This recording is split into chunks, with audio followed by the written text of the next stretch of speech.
बिहार में इन दिनों राजनीतिक सरगर्मियां तेज हो गई हैं। चुनाव से पहले यहां अब सियासत एक बार फिर गरमाने जा रही है। वोट चोरी और एसआईआर प्रक्रिया के खिलाफ विपक्षी महागठबंधन ने लोकतंत्र की रक्षा के नाम पर एक नई राजनीतिक लड़ाई का ऐलान कर दिया है। रविवार से सासाराम से शुरू होने वाले वोटर अधिकार यात्रा पर अब सबकी निगाहें टिक गई हैं। इस यात्रा की कमान खुद लोकसभा में विपक्ष के नेता राहुल गांधी और बिहार के पूर्व उप मुख्यमंत्री तेजस्वी यादव संभालेंगे। 16 दिनों तक चलने वाली यह यात्रा 25 जिलों से होकर गुजरेगी, 1300 किलोमीटर का लंबा सफर तय करेगी और अंत में 1 सितंबर को पटना पहुंचकर विशाल रैली के साथ समाप्त हो जाएगी। महागठबंधन की इस यात्रा को सिर्फ एक राजनीतिक आयोजन नहीं बल्कि लोकतंत्र और मताधिकार की सुरक्षा की लड़ाई बताया जा रहा है। कांग्रेस और राजद समेत इंडिया गठबंधन के सभी बड़े नेता इस मंच पर दिखाई देंगे। यह पहला मौका होगा जब बिहार की धरती से विपक्ष भाजपा और केंद्र सरकार पर एकजुट होकर वोट चोरी का आरोप लगाते हुए सड़क पर उतरेगा। कांग्रेस के मीडिया विभाग के प्रमुख पवन खेड़ा ने पटना में एक प्रेस वार्ता के दौरान कहा कि भाजपा वोटों की हेराफेरी में रंगे हाथों पकड़ी गई है। उन्होंने दावा किया है कि बिहार में मतदाता सूची के विशेष गहन पुनरीक्षण यानी कि एसआईआर प्रक्रिया के नाम पर वोट काटने और फर्जी वोट जोड़ने का खेल चल रहा है। अब स्थिति यह है कि आम नागरिक भी सबूत लेकर सामने आ रहे हैं। खेड़ा ने कहा है कि आज दलित, वंचित, शोषित, अल्पसंख्यक वर्ग से वोट देने का अधिकार छीना जा रहा है और कल यह प्रक्रिया उनकी राजनीतिक भागीदारी तक छीन लेगी।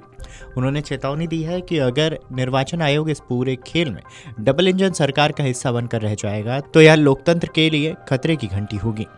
यात्रा का पहला चरण सासाराम से शुरू होकर औरंगाबाद, गया, नवादा, नालंदा, शेखपुरा, जमुई, लखीसराय और मुंगेर तक पहुंचेगा। इसके बाद भागलपुर, कटिहार, पूर्णिया, सुपौल, मधुबनी और दरभंगा जैसे जनपदों में पहुंचेगी। अंतिम चरण में यह यात्रा उत्तर बिहार के जनपदों मुजफ्फरपुर, सीतामढ़ी, मोतिहारी, पश्चिम चंपारण, गोपालगंज, सिवान, छपरा और आरा से गुजरते हुए पटना में एक विशाल रैली के साथ अपने मुकाम तक पहुंचेगी। यात्रा के दौरान 20, 25 और 31 अगस्त को विश्राम दिवस तय किए गए हैं। यात्रा की खासियत यह है कि इसमें सिर्फ नेता ही नहीं बल्कि बड़ी संख्या में आम लोग भी शामिल होंगे।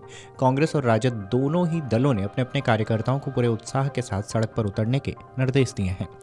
विपक्ष की रणनीति साफ है, भाजपा पर सीधा हमला बोलना और जनता के बीच यह संदेश फैलाना कि मताधिकार ही सबसे बड़ी ताकत है और अगर इसे छीना गया तो लोकतंत्र सिर्फ नाम का रह जाएगा।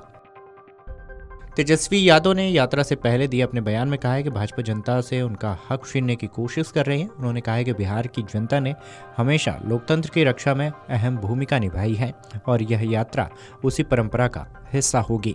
राहुल गांधी ने भी साफ कहा है कि सिर्फ बिहार ही नहीं बल्कि पूरे देश की लड़ाई है, क्योंकि जहां जहां भाजपा सत्ता में है वहां मताधिकार को कमजोर करने की कोशिश हो रही है। आपको बता दें कि बिहार की राजनीति हमेशा से ही आंदोलनों और यात्राओं के लिए जानी जाती रही है। चाहे जेपी आंदोलन हो या लालू यादव की समाजवादी राजनीति, सड़क से शुरू हुई आवाजें अक्सर सत्ता के गलियारों तक पहुंची हैं। अब देखना होगा कि राहुल और तेजस्वी की यह साझा यात्रा बिहार की राजनीति में किस तरह से नया मोड़ लेके आती है।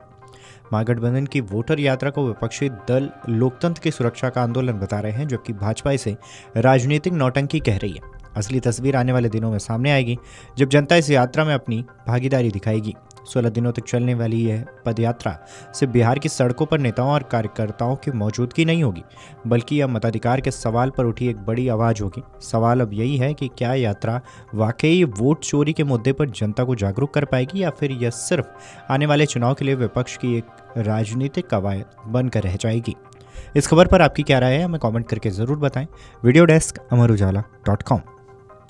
अगर आप ये वीडियो YouTube पर देख रहे हैं तो हमारे चैनल को सब्सक्राइब कर बेल आइकन दबाएं और Facebook पर देख रहे हैं तो हमारे पेज को लाइक करें।